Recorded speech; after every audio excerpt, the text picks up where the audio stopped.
What if it was possible to have local, fresh groceries delivered right to your door? Think of all the free time you'd have. Well, Instacart gives unlimited grocery delivery for one low monthly fee. Forgot that special ingredient in your favorite dish? Instacart can deliver it to your front door in as fast as 1 hour. You can shop multiple stores, see deals in your area, and save time and money. I've been using Instacart for over 3 years. I started using them in Arizona, and I'm using them here in Florida. I love the time-saving convenience. They pick the freshest products, and they keep my eggs safe too. To receive your first delivery free, follow the link in the show notes so that Instacart knows that we sent you and to help support the show.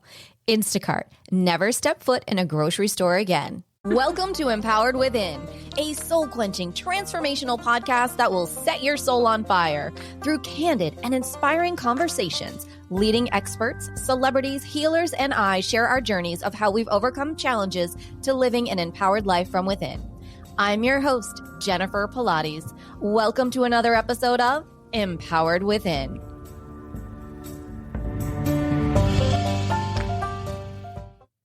Hi there, and welcome to the show. I am so excited to have with us today Laura Stinchfield, the pet psychic. We are now new BFFs. We've been chatting offline here, and I'm so happy to have you here, Laura. Welcome to the show.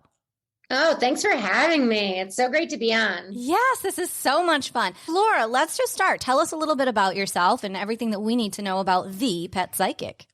Okay, so I am the pet psychic, and I've been talking to animals my whole life, and it's my profession, and so I do that, and I'm a people medium. So both of those are my profession right now. And what else do you want to know? Like how to talk to animals or... Tell me your journey. Tell me your journey of how you became a people medium and animal communicator. Yeah. So when I was very little, I could hear the animals. My earliest memory is my parents holding our Yorkshire Terrier over my crib and me hearing from her, "You're so small."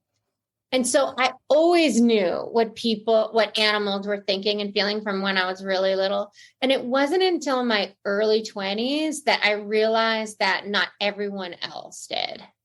And so that was really an interesting discovery for me, because that was during a time where I rode horses competitively, and trainers were really horrible to horses back then. They whipped them. They did pretty nasty things to them. And I couldn't understand why trainers would beat horses for not jumping if their hip was hurting them. And I couldn't understand why people hit dogs with newspapers if they went to the bathroom in the house because they just didn't understand, or they had a sick stomach or something. And so it was really hard for me. And I didn't realize it until I got into my early 20s, and I was studying to be an animal trainer. And one of the ladies there, one of the trainers, said to me, "What are you doing? The animals are coming along faster with you." And I thought she was someone I really respected and I really looked up to. I was really shy at that time. And so I really started to think, what am I doing? What's different?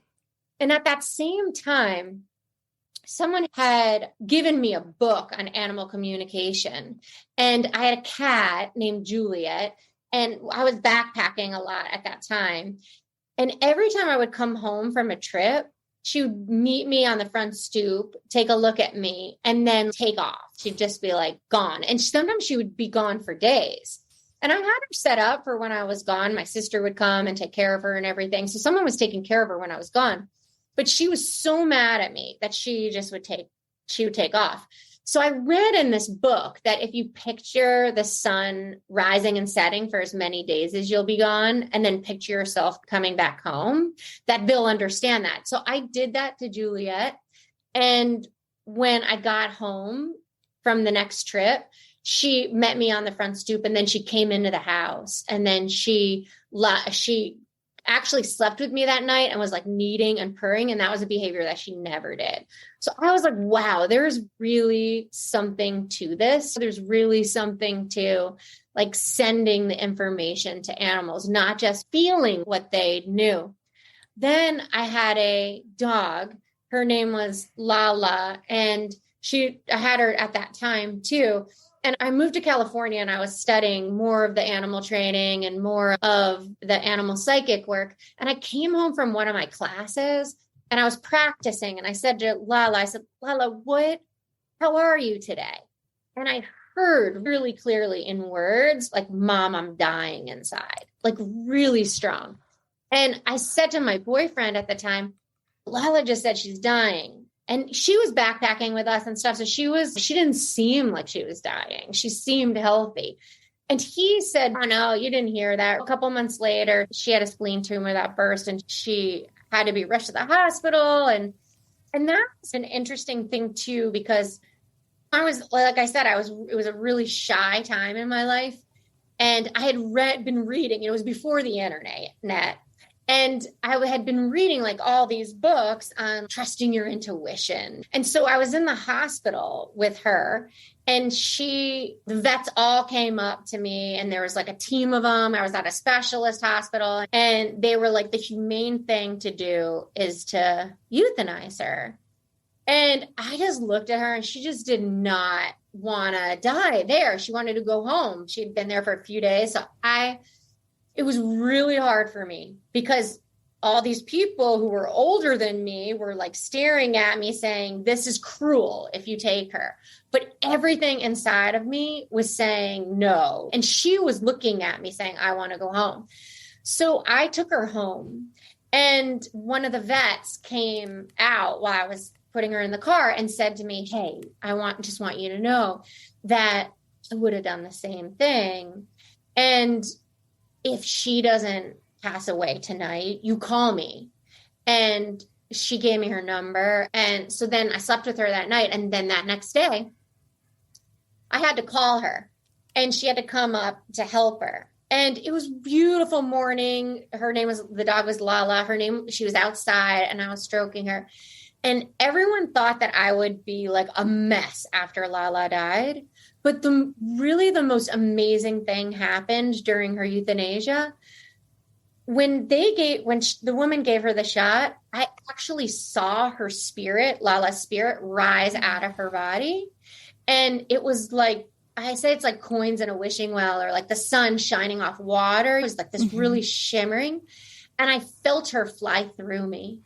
And it was literally the most beautiful feeling that I've ever felt in my life, like to this day. And I've actually felt that a few times since then, but just a handful of times. And I've had some unbelievable mystical experiences, but that incident with Lala pretty much sent me on a journey to helping people with death and dying and helping people like get through it, because I'd lived in the back of a pickup truck with her. I had camped all over the country with her.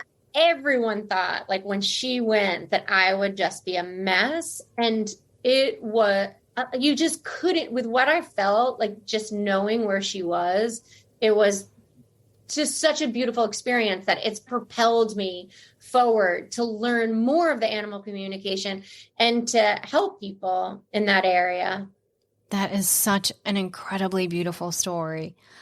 Oh my goodness. Now, do you still communicate with her? Does she come around you still? Well, actually, I actually think she is my dog that I have now. So I believe that she reincarnated into another dog, and that dog then lived out its life and passed away, and now she's in my dog now. So I feel like she's come back to me this is the third time. Oh my goodness. So that is so cool. So you do believe that pets can reincarnate? Oh my God, 100%. 100%. 100%. How does someone know? Like, how would I know if like I had a fur baby that passed, if he's come back as one of the babies that I have? How would we know?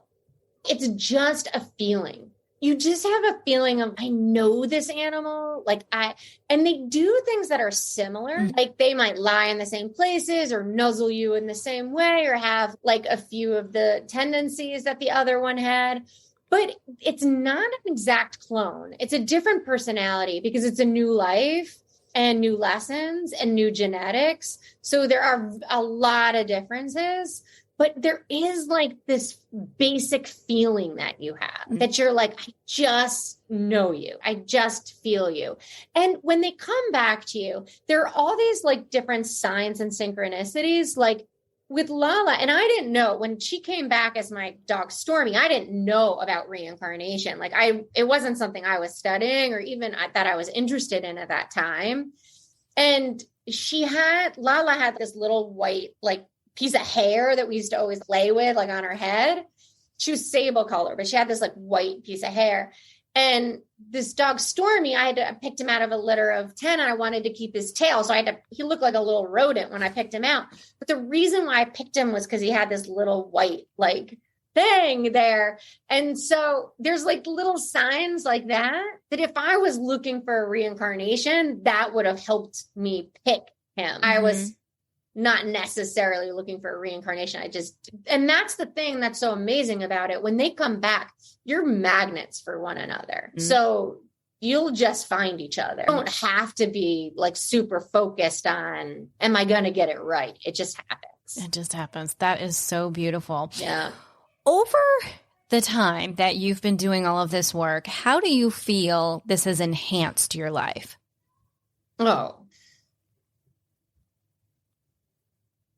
it makes me in awe every single day, like literally in awe. Like the things that they know just blow my mind, that their consciousness, because I know what it's like I live with a lot of animals, to live with them and just watch them as an observer, but you don't necessarily know all the things that they're paying attention to.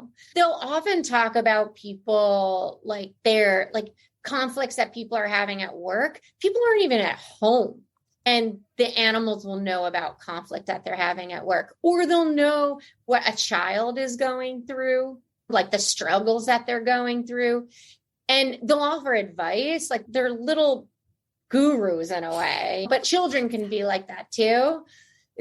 And then the stuff with the reincarnation, it just blows your mind about how we are all connected and how our bodies are just this vehicle for this life. It is. It so just amazing. Fascinates me, literally fascinates me every day. And I get human where you get, there's so much hustle we have to do in life and we've got to hustle. But to slow down and stop and just to really ponder just the magic of their little spirits and just what they give us. It really is. I'm just so blessed, really. So blessed. Walk me through, what would a session with you be like if I came to you and said, will you read on my babies? Yes. What you would do is you go online and then you can book everything online. So you book your time and you pay, and then you get sent an email with with a link to a form to fill out. And then you fill out that form, which just asks like a little bit about who's in the family and age of the pet, and asks you to upload a picture, and then any questions you're thinking of having or issues. And I have these questions and issues for two reasons, or that form is so that people start thinking about what do they really want to know? What do they want to talk to their animal about? So they start formulating that. And then also, so I get an idea of what people want out of the session. It keeps me organized during the session.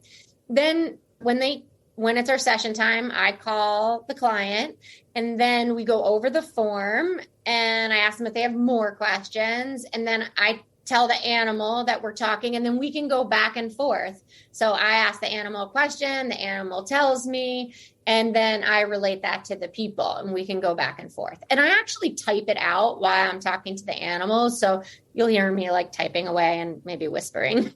Super cool. And then do you ask questions above and beyond what people bring to the table? Yeah, it depends on the issue. I won't ask a question just because I want to know. Like, I'll only ask it if the people want to know. Got it. You know, definitely. So I've been doing this a long time, and I have that animal trainer background. Let's say you have a cat that's peeing outside the litter box and you want to know what's going on. I know a lot of reasons why animals pee outside the litter box. So I might go through that with the pet. Like, does your stomach hurt? Does it hurt, sting when you pee? Because some behaviors are unconscious, like they're acting out a behavior, and they're like us. Like, we sometimes do that. We act out a behavior and we're not really conscious of why we're doing it. So sometimes I have to talk to the pet about that. Heart issues are the same way too, because like, you don't know, like any health issue. I have clients that animals have been diagnosed with certain things, and I know how those animals feel. So then when an animal is sick, I can kind of ask them, if they tell me their chest hurts when they're walking or something, I know what to ask them. I don't diagnose at all, but I can help say, this sounds like this might be it. You might want to bring this up to your vet. Very cool. Yeah. Do you feel that there are common messages that pets always want to bring to their owners when you're in your sessions? There are really just basic pet ones where like they want to walk. Going to a green park is like literally, for us East Coasters, that's like whatever. But for like people who live in somewhere else besides where there's green grass, like pets want green grass. They want to go and hang out on lawns. They want to be around flowers. They want to be around nature. So that is like a number one. That's a common theme. Another common theme is acid reflux, like that, like crazy. So like whenever an animal is like licking or has a little bit of a cough, that's often acid reflux. So they complain about their food a lot. Interesting. I'm not surprised. It's tough to get really good, healthy food for our animals. Mm-hmm. Yeah. And then they want people to do fun things. So it's really interesting because pets don't understand why we don't do the things that we love to do. Like, why is there a resistance of doing the things we love to do? So they'll often say is like, why isn't she writing? Or why isn't she painting? Or read more, mom, or take a bath more, or something like that. Oh my gosh, that's so cool. When you do your sessions, how long do they usually last? Or does it depend on the animal? They can be typically between a half hour and 2 hours, but you book your time. Okay. That's super cool. And I believe you told me you book pretty far out in advance. Is that right? I do. A couple to a few months. Okay. So that's good to know too. So that people can jump on your website ahead of time. And get on that wait list. So tell me about, I know that you have a couple of books. I know that you have a meditation CD. Tell me about those and how all that came to be. I wish I had them right here. I didn't come prepared, but one is Voices of the Animals. And that is a collection of stories of my pet psychic work and also articles that I wrote for the Santa Barbara News Press. And so it's really fun because the stories will make you laugh and some will make you cry.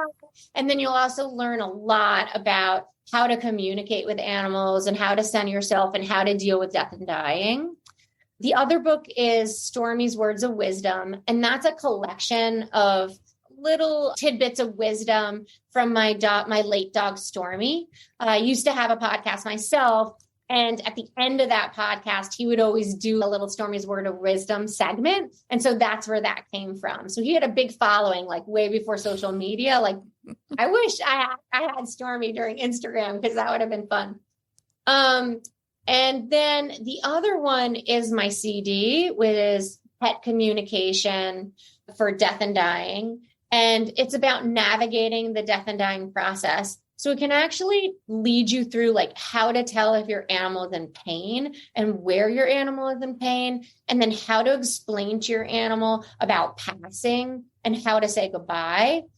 Those, besides the one about the knowing about your animal is in pain, all of the tracks can also be listened to after they've passed away, so that you can still have that communication with your animal. And then there's a track on there to connect with your animal the day of euthanasia or the day of them passing, so that you can get and feel their soul going into spirit or becoming one with spirit, and then dealing with guilt or just feeling like you need to have that connection.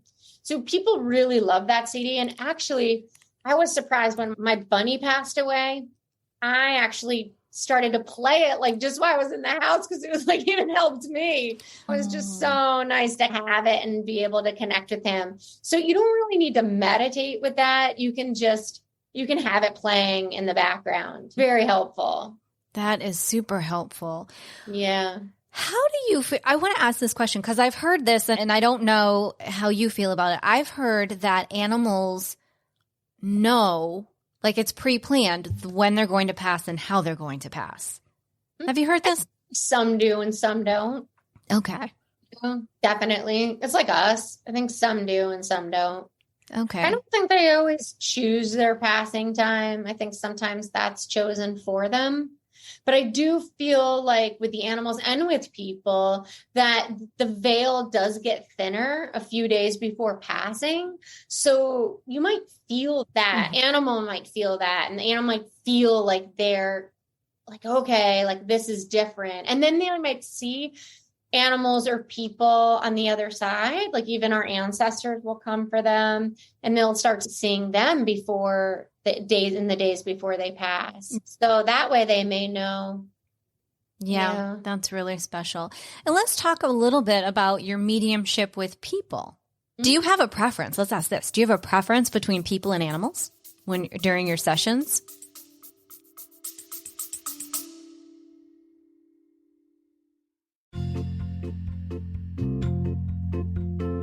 Are you ready to lose inches, increase strength, and tone your body from head to toe? Are you ready for a total body, mind, and spirit transformation?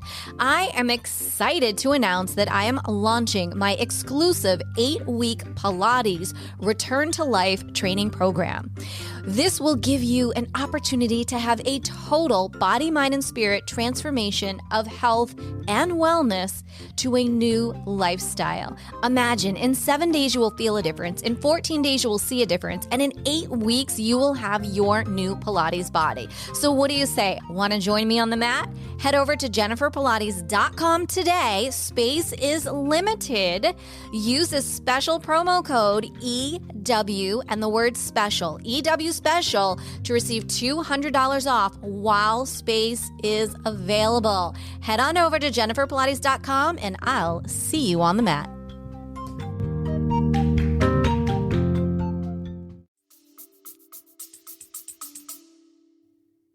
Animals are easier on me, but it's more me than it is.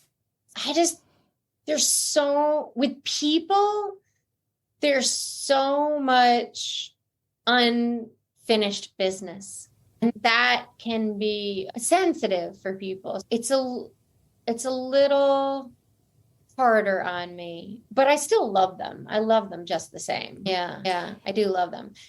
Animals are my soul's work. Yeah. But definitely I love people connecting them with their people, because people on the other side, they want to make amends for things that they did on many of them do. I should say not all of them do, but many of them do. They want to make amends, and they have a impact on our lives here, which is really amazing. They can bring opportunities into our life. They can give us signs, can send us in the right direction a lot of times. So it's beautiful to connect people with their loved ones on the other side and get them to open up that communication themselves. With all my work, my side objective of just connecting with them is I really want people to be able to feel like they can connect with their loved ones on the other side and here as well. That's what I love the most, is that when I have clients that say, oh, because of our session, I'm talking to my loved one now or my pet now. Yeah, that is so special. Yeah. That is really special. So let me ask you this question. So you're in the grocery store walking down the street.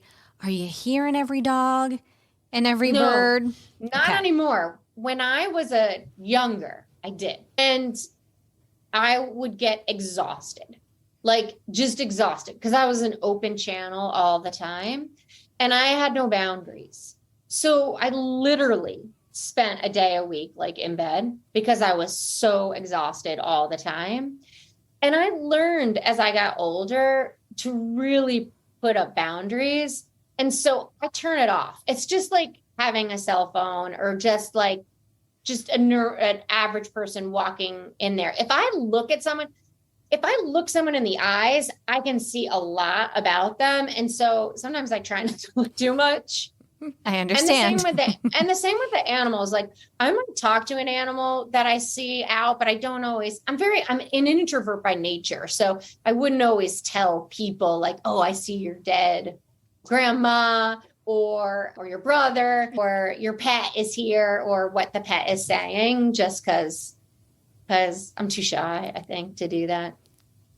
But I think having boundaries is extremely important when any of us do this kind of work, because you want to have energy enough for your own life. And if you're constantly being swayed in all those different directions, it's really hard to sustain yourself and be focused on your goals. Absolutely. So what are some of the practices that you employ, maybe pre-session, post-session, to prepare and release yourself and re-suit up, so to speak? Yes. So I always, right before a session, and it can happen quick. Like I don't need, because, I'm doing a lot of them during the day, but before every single session, I connect in with my heart center and I concentrate on my breath.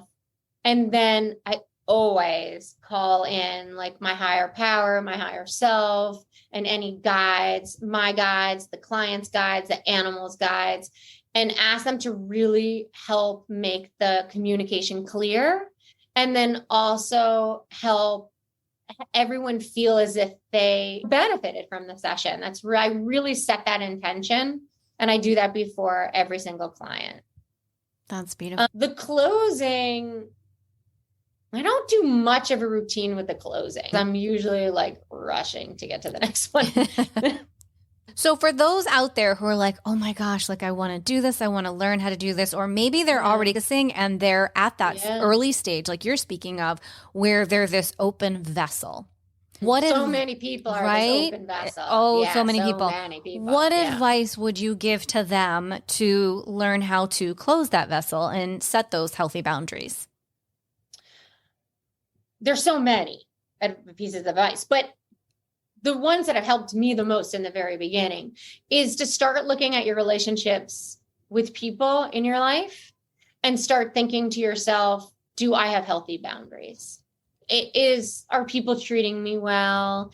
Am I respecting myself? And if you're doing that, you're going to have boundaries in the spirit world as well.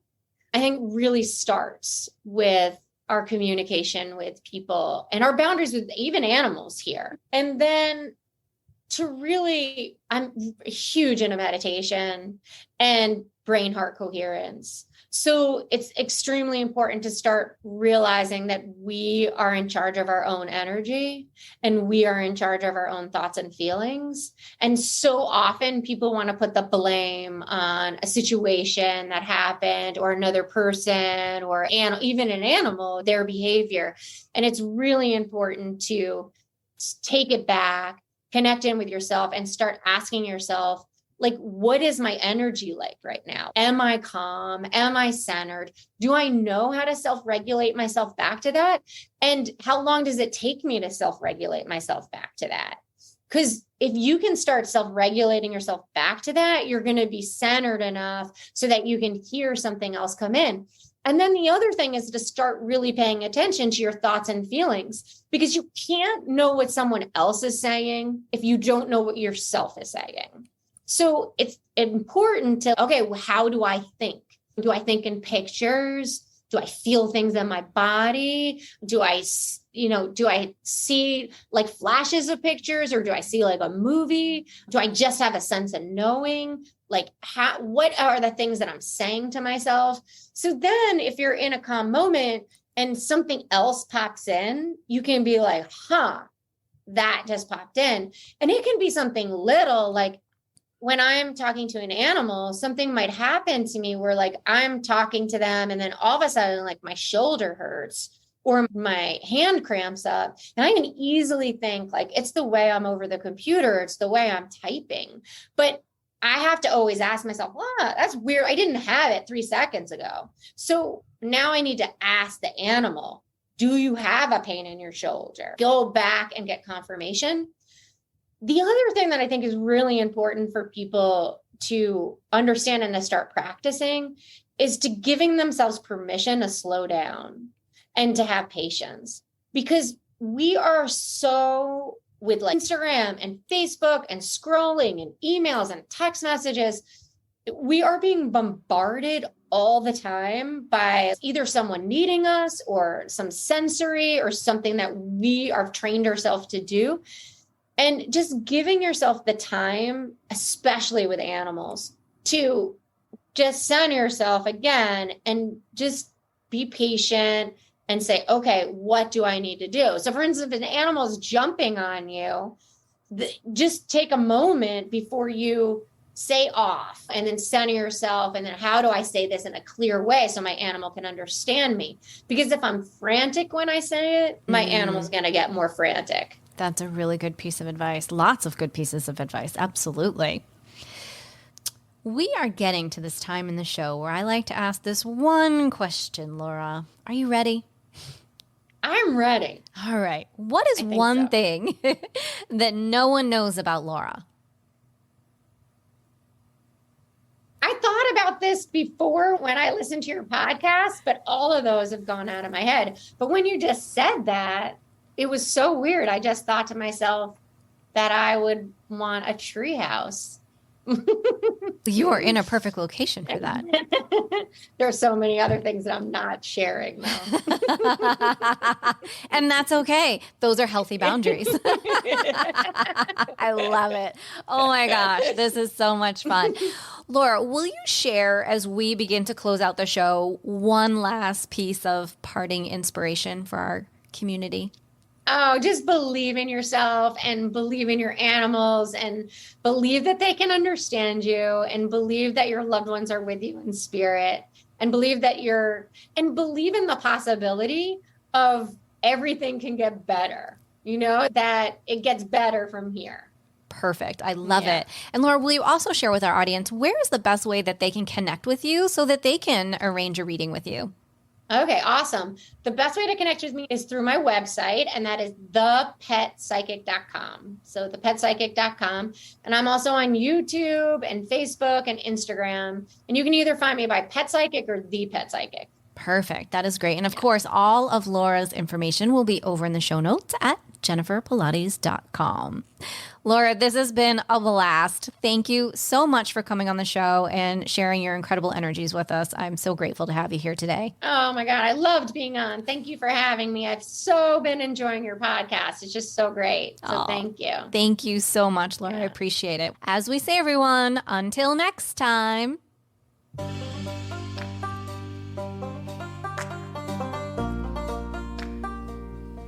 Thank you so much for tuning in to another episode. Please remember to rate, review, and subscribe to Empowered Within with Jennifer Pilates. Your feedback is important. It helps me to connect with you and gives me insight into who you are and what you're enjoying about the show.